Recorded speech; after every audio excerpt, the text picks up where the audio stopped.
It began with a corpse, headless, naked, and bloated, floating, face down in the moonlit waters of the harem courtyard. Women disappeared.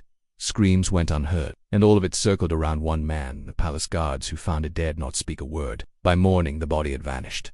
No records, no investigation, just whispers that echoed down the golden halls of Topkapi Palace that something monstrous was stirring within the heart of the Ottoman Empire. A lavish prison built, not of bars, but of silence. In Ottoman tradition, princes were locked away to prevent bloodshed between brothers. But for Ibrahim it was a slow suffocation of the mind. But Ibrahim was no savior. He was a broken man, a prince who had never seen the world beyond his prison. They called it the House of Desire, but behind those perfumed curtains and mosaic walls was a chamber of nightmares. By the time the guards came to tell him he was sultan, he refused to believe it. He demanded concubines with the most bizarre specifications, women with grotesque weight, others with voices like animals, some even rumored to have deformities or scars that excited him. They had to dig him out of his chambers, his body trembling, his mind fractured. His name was Ibrahim I, but history would remember him by another title. Weighing over 150 kilograms, she became the sultan's favorite, not just for her size, but for her ability to manipulate his fragile mind.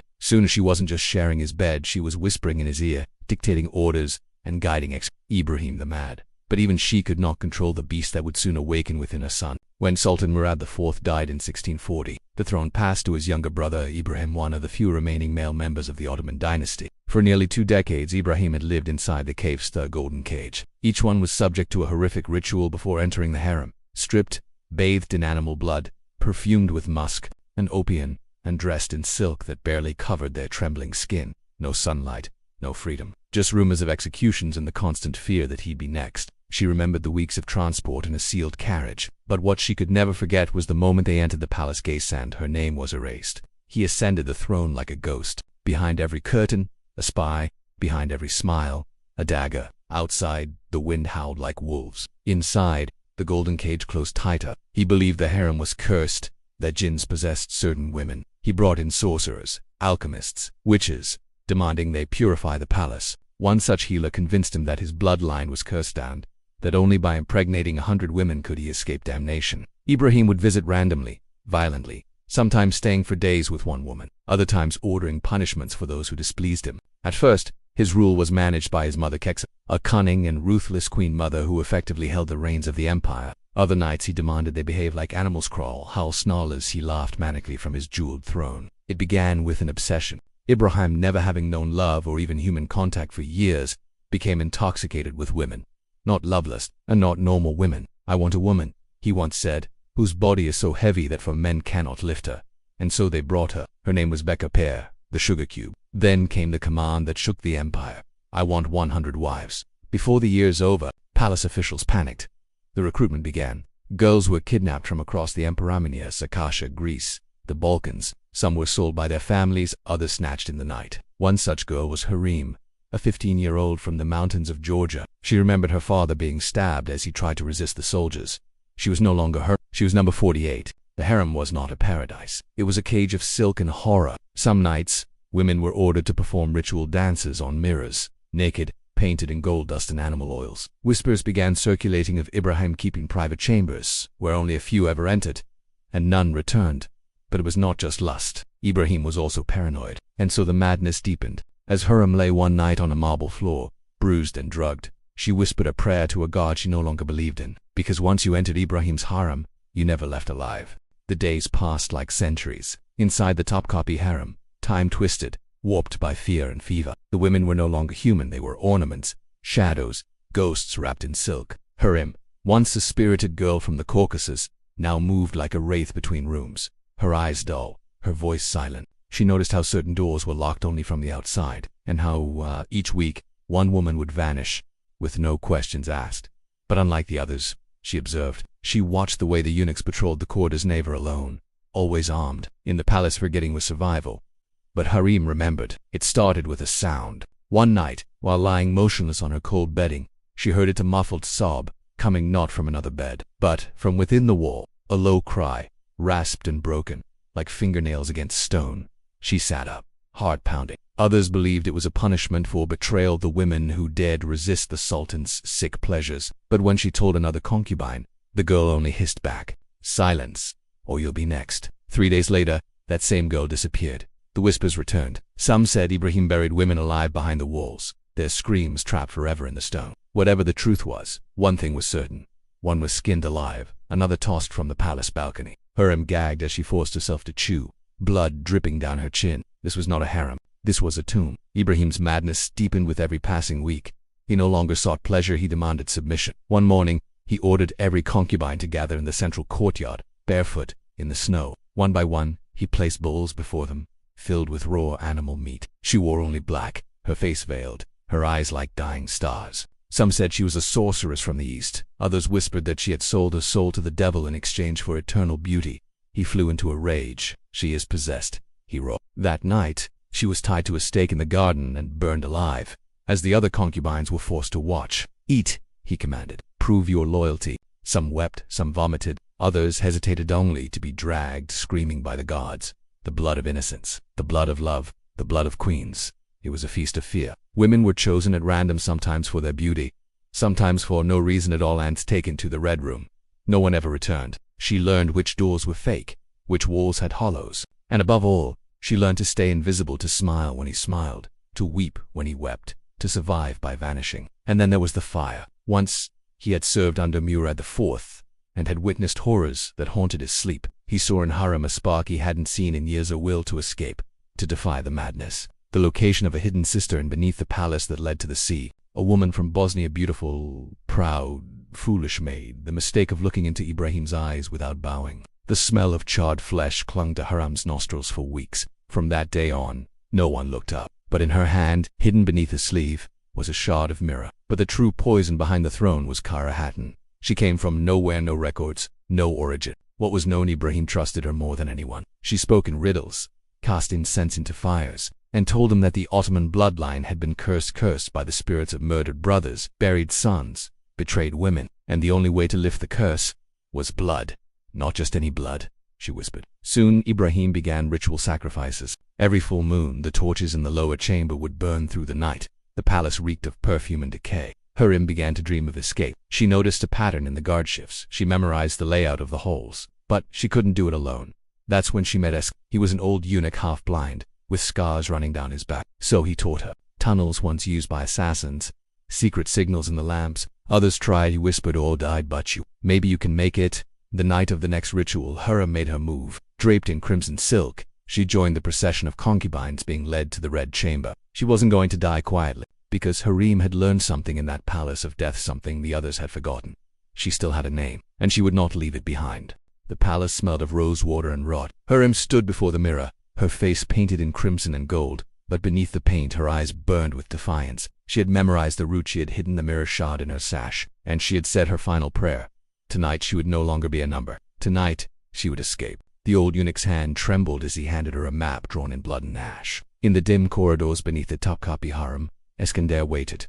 You only get one chance, he whispered. Once they realize you're missing them, gates will close. And if they catch you, he stopped, you won't die quickly. Harem nodded. Her heartbeat drowned out the silence. Tonight's ritual would be different. Kara Hatton chanted in a forgotten tongue. Her veil lifted to reveal a face not quite human.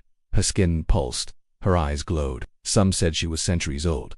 Tonight Ibrahim wanted 5. In the underground chamber, Ibrahim stood barefoot in a circle of fire. Before them, 5 concubines knelt, gagged, blindfolded, trembling. Harem was among them, her wrists bound, her mirror shard pressing cold against her palm. Tonight, Kara intoned, we offer their souls to awaken the blood of Osman.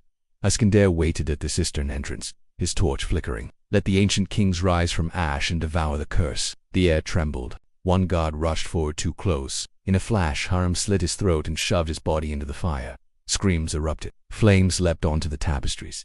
The chamber exploded in chaos. Then Harem collapsed. She thrashed violently, feigning a seizure. Women screamed. Guards drew swords. Kara shrieked like a banshee. Harem ran. Smoke bled through the halls as Harem fled down the hidden stairwell. But footsteps thundered behind them, symbols etched in their flesh, eyes still open, staring. A massive fresco on the wall depicted the founding sultans of the Ottoman Empire, with their mouths sewn shut. Go, he whispered, turning. Don't stop. Harem hesitated. Then she ran. Behind her she heard steel on flesh. A scream. Kara Hatton followed close behind, her feet not quite touching the ground. Silence. Iskandar had given her the most precious thing of all time.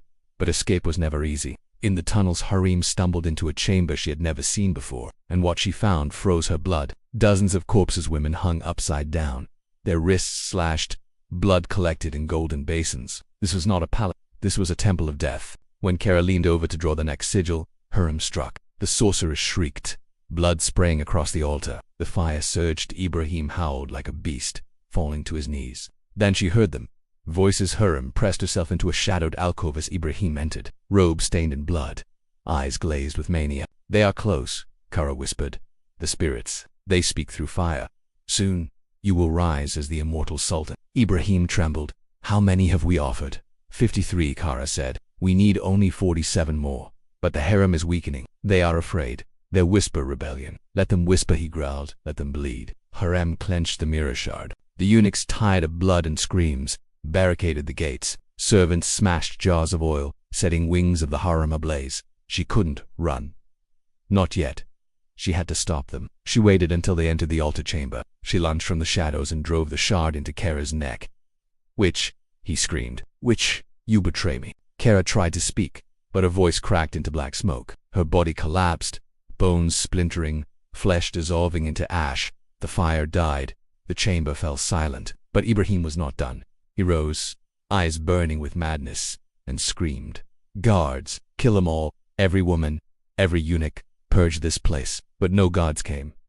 Only silence. Across the palace, a quiet rebellion had begun. The concubines, long abused, now armed with stolen daggers. Ibrahim stood alone in his throne room, surrounded by ghosts, and Harem watched from the shadows, blood on her hands, heart pounding. She had wounded the beast. But could she escape the monster it had become? Topkapi burned. The golden towers that once pierced the heavens now belched the smoke into the night sky. The harem, once a prison of perfume and velvet, was now a battlefield of ash and screams. Eunuchs stabbed guards with kitchen knives, spilling blood on ancient carpets. The air trembled with centuries of rage. Women fought back with whatever they could find: hairpins, broken porcelain, shattered oil lamps. And in the middle of it all, Ibrahim wandered barefoot, his silken robe soaked in blood and oil. "Bekaper," he whispered. "My sweet, where have you gone?" There was no answer, only fire. Harem moved like a ghost. Her lungs ached from the smoke, but she didn't stop. She couldn't. She had seen the truth. Kara Hatton had lied. Eskender had told her once, in a whisper, that the room had been sealed since the time of the rituals weren't meant to bless the bloodline. Her shoulder burned where a blade had grazed her. They were meant to curse it. In the depths of the old palace, beneath crumbling stone, Harem found it, the forbidden library. Now its doors lay open. Inside were scrolls bound in flesh, symbols that squirmed when touched, a black mirror that reflected no face, and in the center, a manuscript written in Arabic, Greek, and something older. Harem read. The truth was a knife. Kara Hatton had once been a priestess in the cult of the Black River, a blood sect exiled from Anatolia centuries ago. She had been executed by drowning, but her followers preserved her essence in a gold idol buried beneath the harem. And the idol had been fed. Even Mother, even Allah. I hear them in the walls. Harem, do you hear them? Fed by the screams, the pain, the death of over 50 women. Fed by Ibrahim's madness. But the final key was not their blood.